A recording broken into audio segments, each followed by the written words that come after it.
By 1944, armored maintenance units across Europe were stripping tanks of unauthorized modifications by the thousands. Standing orders were explicit. Tank crews were not permitted to alter factory armor, engine systems, or internal layouts without approval. Unauthorized modifications were forbidden. If discovered, they were ordered removed immediately, and crews could face formal discipline, loss of privileges, or courts-martial. But regulations written in headquarters rarely survived combat. Men who had watched tanks burn did not trust manuals. Crews reinforced, rewired, cut, and bypassed anything they believed might keep them alive. Inspectors enforced the rules. Crews waited.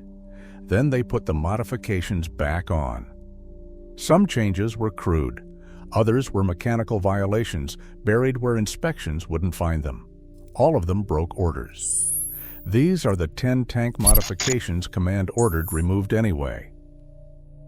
Number 10. Welded spare track armor. Steel that was not supposed to be there. The idea was as old as armored warfare itself.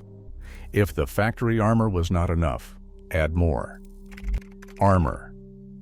Across every Allied armored division, crews began welding spare track links to the hulls and turrets of their tanks. Crews. The logic was brutally simple. Each link was a slab of hardened steel. Stack enough of them across the front plate or the turret face, and you had an extra layer of protection that might, just might, stop a round that the factory armor could not. Simple. The practice spread fastest among American Sherman crews in Normandy. German anti-tank weapons were shredding Shermans at ranges that left no time to react. The 75mm frontal armor was inadequate against the long-barreled 75 and 88mm guns the Wehrmacht deployed in depth. Crews watched tanks ahead of them brew up and decided that waiting for better machines was not an option. Sherman. So they welded. Track links appeared on glacis plates, turret cheeks, and hull sides. Some crews arranged them in neat rows.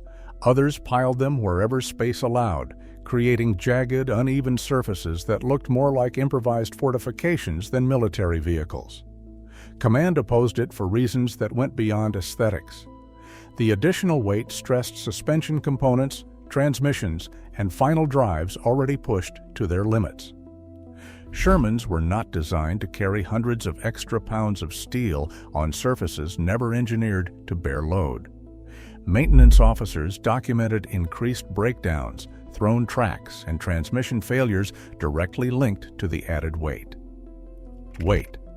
More critically, ordnance engineers argued that welded track links could actually worsen protection. A round striking loose or poorly secured links could fragment the steel inward, sending shrapnel into the crew compartment, turning the modification into a weapon against the men it was meant to protect. Standing orders required the removal of welded track armor during depot maintenance. Crews were warned that unauthorized modifications to hull integrity would result in disciplinary action. Orders. The track links came off during inspections. They went back on before the next engagement, because a crew that had seen what an 88 did to bare Sherman armor was not going to trust a regulation written by a man who had never been inside one when it was hit. Survival. Number 9. Logs and timber armor, wood against hollow charges. On the Eastern Front, Soviet tank crews faced a weapon they could not outrun and could not outfight at close range, the Panzerfaust. The shaped charge warhead could burn through armor that no amount of steel could practically reinforce. Soviet crews needed standoff distance, anything that could detonate the warhead before it reached the hull, forcing the superplastic jet to dissipate across empty space. Their answer was wood. Crews began strapping logs, timber beams, and bundles of branches to the sides and rear of their T-34s and IS-2s. The idea was that the wood would act as a sacrificial layer, triggering the shaped charge prematurely and reducing the energy that reached the actual armor beneath. Whether it worked was debatable. Post-war analysis suggested that timber offered inconsistent protection at best. But on the streets of Warsaw, Budapest, and Berlin, where every window could hide a teenager with a Panzerfaust, Soviet crews did not wait for analysis. Command opposed the practice for operational reasons. The timber added weight, blocked vision ports, and created a fire hazard that turned every incendiary round into a potential catastrophe. Tank commanders reported that log-armored vehicles caught fire more easily and burned longer, the very outcome the modification was meant to prevent. Standing orders from Soviet armored commands required the removal of unauthorized timber attachments. Crews who persisted were threatened with formal discipline. The logs were removed when ordered. They reappeared within days. Because in urban combat, where a single hollow charge could kill everyone inside, a crew would strap anything to the outside of their tank if it gave them even the illusion of another second to live. Number 8. Wire, bed frames, and fence panels. The improvised anti-infantry screen. Not every threat came from anti-tank guns. In the close quarters fighting of Normandy's hedgerows, Italy's mountain villages, and the shattered cities of the Eastern Front, infantry were the most persistent danger to armored vehicles. A man with a grenade, a magnetic mine, or a satchel charge could kill a tank crew without ever firing a shot if he could get close enough. Crews responded with improvised screens. Wire mesh, salvaged bed frames, iron fence panels, and sections of chain-link fencing were bolted, welded, or lashed to the sides and rear of tanks. The goal was to create a physical barrier that would prevent infantry from attaching magnetic mines directly to the hull or dropping grenades into open hatches and ventilation grills. Some versions were crude, little more than twisted wire strung between posts welded to the hull. Others were elaborate constructions of layered metal panels spaced inches from the armor, designed to detonate shaped charges at a distance. Command opposed the modifications for multiple reasons. The screens obstructed crew hatches, slowing emergency evacuation, a critical concern in vehicles already notorious for trapping their crews during fires. Wire and loose metal snagged on obstacles, caught in rubble, and tangled with infantry moving alongside the tank. Maintenance officers reported that improvised screens damaged external fittings, fuel lines, and exhaust systems. Orders to remove the screens were issued repeatedly. Crews who refused faced official reprimand and loss of pay. But in the alleys of Ortona and the rubble of Aachen, where German infantry hunted tanks with magnetic Haftolladung mines, crews who had watched a charge melt through a hull and kill everyone inside were not persuaded by paperwork. The screens stayed, the orders kept coming, and the wire kept reappearing after every inspection that stripped it away. Number 7. Vision port and turret shield plates, blinding the crew to stay alive. Every tank in the war relied on vision ports, periscopes, and observation slits to see the battlefield. Without them, the crew was blind, unable to identify threats, navigate terrain, or coordinate with infantry. But those same openings were vulnerabilities. Small arms fire, shrapnel, and deliberate sniper targeting could penetrate or disable vision devices, injuring or killing crew members who depended on them. Bullet splash, fragments of lead and copper thrown sideways when a round struck near an opening, could blind a commander or loader without ever penetrating the main armor. Crews responded by welding steel plates over or around vision ports and observation slits. Some added hinged covers that could be flipped open when needed. Others simply blocked secondary ports entirely, deciding that reduced visibility was preferable to a fragment through the eye. Command opposed these modifications categorically. Blocked vision ports reduced the commander's ability to observe the battlefield, a tactical liability that endangered not just the individual tank, but the entire unit. Doctrine required commanders to maintain situational awareness at all times. A tank that could not see was a tank that could not fight effectively and was more likely to be destroyed by threats it never detected.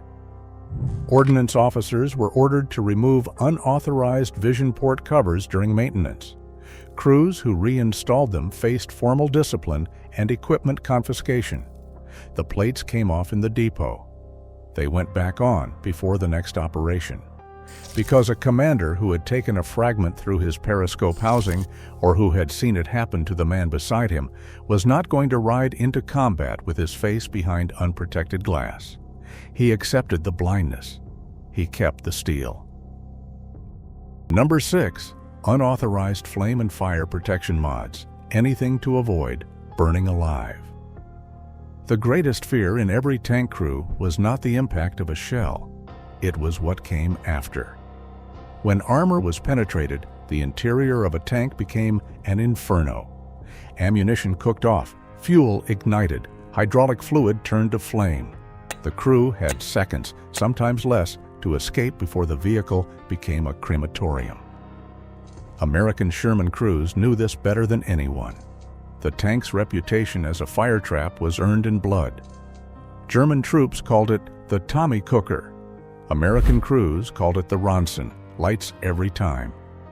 Desperate to survive, crews began improvising their own fire protection. Some welded steel plates over ammunition storage bins, attempting to isolate rounds from penetrating fragments. Others relocated ammunition from factory positions to spots they believed were less exposed. Floor compartments, turret baskets, even external racks bolted to the hull. Crews lined interior surfaces with asbestos sheeting scavenged from buildings. They wrapped hydraulic lines in wet canvas. They repositioned fire extinguishers to locations they could reach while wounded and disoriented. Some disconnected fuel lines they considered unnecessary, reducing the amount of combustible fluid inside the fighting compartment. Command opposed every one of these modifications. Relocated ammunition altered the vehicle's center of gravity and could interfere with loading procedures during combat. Improvised shielding added weight in locations never designed to bear it. Disconnected systems could disable the vehicle entirely, and modifications to ammunition storage violated the most strictly enforced ordnance regulations in any army. Crews caught with unauthorized fire protection modifications faced severe consequences: confiscation, formal reprimand, and in documented cases, courts-martial for tampering with ammunition systems. The modifications were stripped during depot maintenance. They were reinstalled before the next mission. Because a crew that had smelled burning flesh from inside a destroyed Sherman did not care what the manual said about ammunition placement. They cared about not burning alive, and they would break any regulation to avoid it. By this point, a pattern should be clear. Every modification on this list was ordered removed. Every one was reinstalled. Command issued the orders. Crews weighed the punishment against the prospect of dying inside a steel box and made their choice. The question was never whether the regulations existed. The question was whether any regulation could survive the reality of what these men faced. Number 5. Removal of internal equipment to reduce weight, braking doctrine for mobility. Speed kept tanks alive. A tank that could accelerate out of an ambush, reverse behind cover, or cross open ground faster than the enemy could traverse had a chance. A tank that could not move quickly was a target. In the killing fields of Normandy, a stationary Sherman had a life expectancy measured in seconds. Crews discovered that their tanks were carrying equipment they would never use in combat, and that every pound of it slowed them down. Radio equipment for channels their units never monitored, spare parts for systems that could only be repaired in a depot, stowage racks that added weight without adding capability. In some cases, crews removed entire sections of interior fittings, seats, brackets, and tool storage to shave weight and reclaim speed. The most aggressive crews went further. Ammunition loads were reduced below regulation minimums. Crews carried fewer rounds than doctrine required, gambling that a faster tank with less ammunition was more survivable than a fully loaded one that could not move. Command treated this as a serious breach of discipline. Ammunition load regulations existed for a reason. A tank that exhausted its rounds in the middle of an engagement endangered every vehicle and soldier around it. Removed equipment could not be replaced in the field, and a crew that had stripped its tank of authorized fittings had effectively damaged government property. Officers who discovered gutted interiors ordered immediate restoration. Crews who persist faced formal charges and loss of privileges. But at the front, where the difference between life and death was often the half-second it took to lurch behind a wall, crews continued stripping. They accepted the consequences. They kept the speed. A fast tank with fewer rounds could run. A heavy tank with full ammunition could not, and running was what kept them alive. Number 4. Field-modified escape hatches. Cutting a way out. When a tank was hit and began to burn, the crew had seconds to evacuate. Factory-designed hatches were the only way out. But in combat, those hatches often became death traps. Commanders' hatches jammed from blast damage. Drivers' hatches warped in the heat. Turret exits were blocked by fire or wreckage. Crews who survived the initial penetration died because they could not get out. The response was direct. Crews cut new hatches, using acetylene torches, welding equipment, and whatever cutting tools were available. Men carved emergency exits into the belly plates, rear hull panels, and turret floors of their tanks. Some were crude, little more than a weakened section of plate that could be kicked out from inside. Others were engineered with hinges, latches, and reinforced edges that suggested the work of someone who understood what they were building. Command opposed the modifications absolutely. Cutting into the hull compromised structural integrity. A weakened belly plate could crack under mine blast. A modified turret floor could fail under the stress of firing. Every unauthorized cut introduced a point of failure that factory engineers had never accounted for. Ordnance officers were ordered to identify and weld shut any unauthorized openings discovered during maintenance.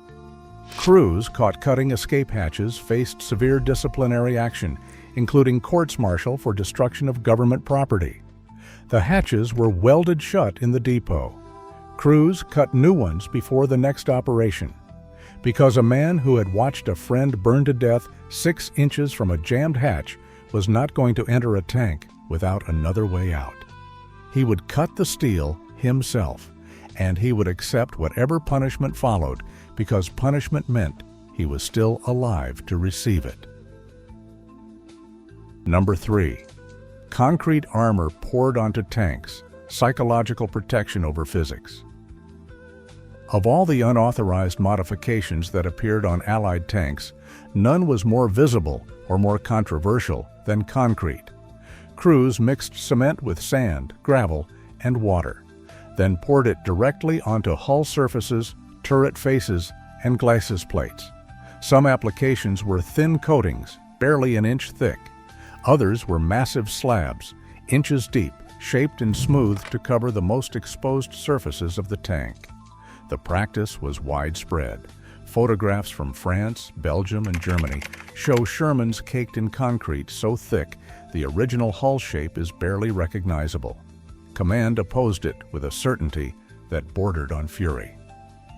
Ordnance engineers tested concrete armor and concluded that it offered negligible ballistic protection. A high-velocity anti-tank round would punch through concrete without meaningful deflection.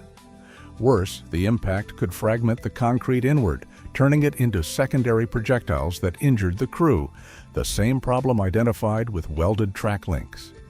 The weight was also catastrophic. A Sherman carrying several hundred pounds of concrete on its hull suffered accelerated wear on every mechanical system. Transmissions failed, suspensions collapsed, engines overheated. Maintenance officers documented tank after tank breaking down under loads their drivetrains were never designed to carry. Standing orders required the removal of all concrete during depot maintenance. Crews who poured it were warned of formal consequences. The concrete was chipped off in the rear. It was poured again before the next advance. They were not thinking about ballistic coefficients or engineering tolerances. They were thinking about the moment a round hit the front plate and whether anything, even something that did not work, might make the difference. Concrete armor was not rational. It was human. No order from a man who had never been inside a burning tank was going to stop crews from reaching for whatever protection they could pour with their own hands. Number 2, sandbags stacked on armor. Patton ordered them removed. No unauthorized modification was more widespread than sandbags. Across every Allied armored unit in the European theater, crews stacked sandbags on glacis plates, turret faces, engine decks, and hull sides. Some tanks carried a few bags in vulnerable spots. Others disappeared beneath walls of sand so heavy the vehicles could barely move. The reasoning was identical to every other modification on this list. The factory armor was not enough. Crews believed or hoped that sandbags would absorb or deflect incoming rounds, giving them a margin that the engineers had not provided. The practice became so pervasive that it attracted attention at the highest levels of command. General George S. Patton explicitly ordered sandbags removed from tanks under his authority. His reasoning was blunt. The sandbags did not work. Ballistic testing demonstrated that sand offered no meaningful protection against high-velocity anti-tank rounds. The bags simply burst on impact, doing nothing to slow or deflect the projectile.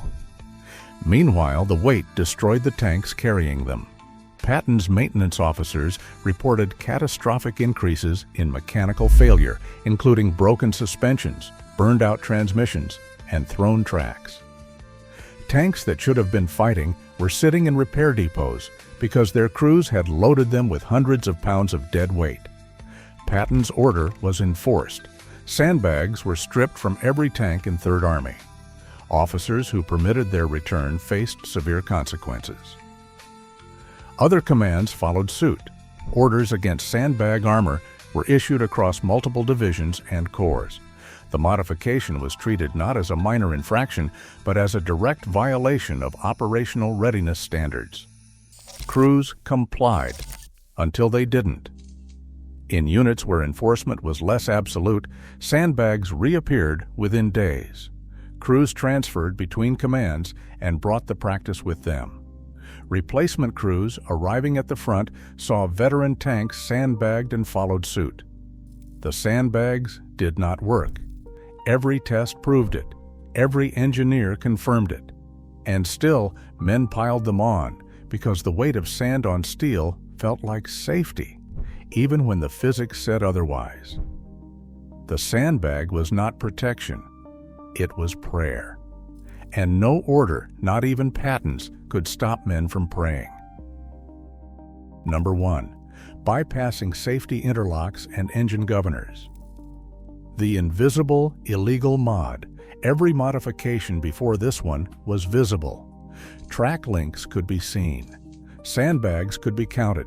Concrete could be chipped.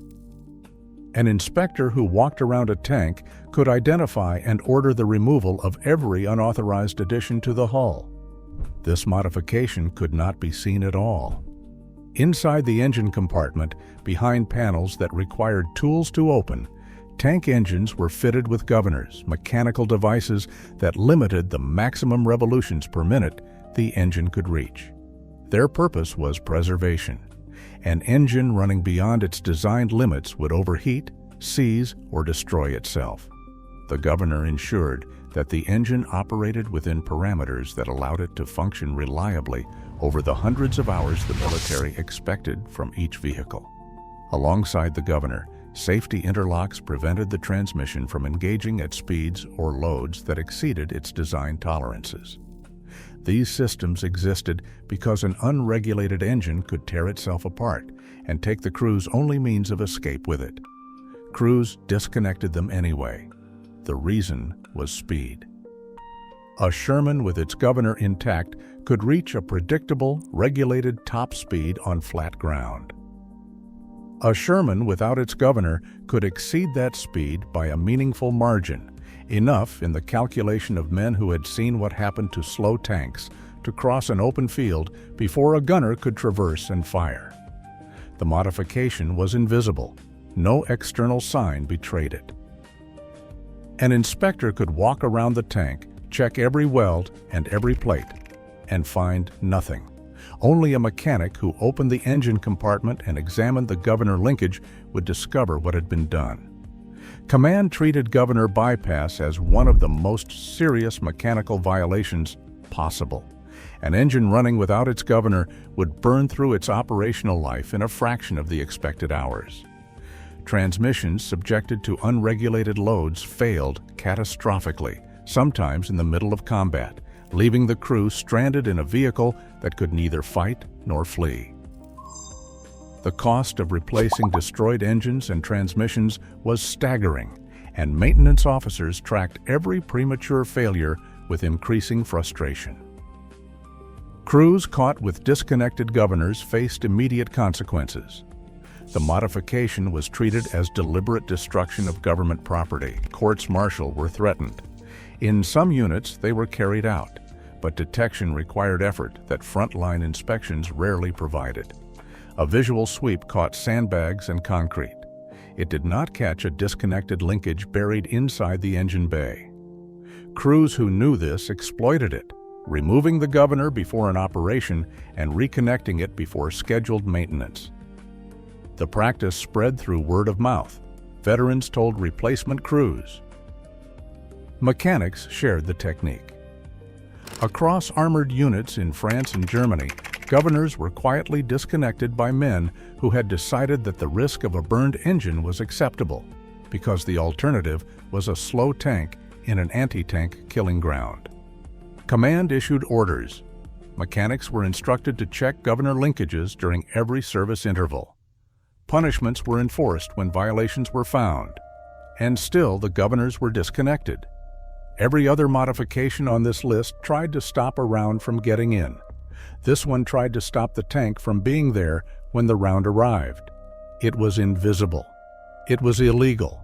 And it was the modification that Command feared most, not because it damaged tanks, but because it could not be stopped. The governor was designed to protect the engine. The crews decided to protect themselves. And between the machine and the man won every time. These 10 modifications tell the same story. Regulations were written, orders were issued, punishments were enforced, and crews ignored them, not out of rebellion, but because they had seen what happened to men who followed the rules inside a tank that was not built to survive the weapons pointed at it. The gap between doctrine and survival was never closed. It was simply crossed, one weld, one sandbag, one disconnected governor at a time.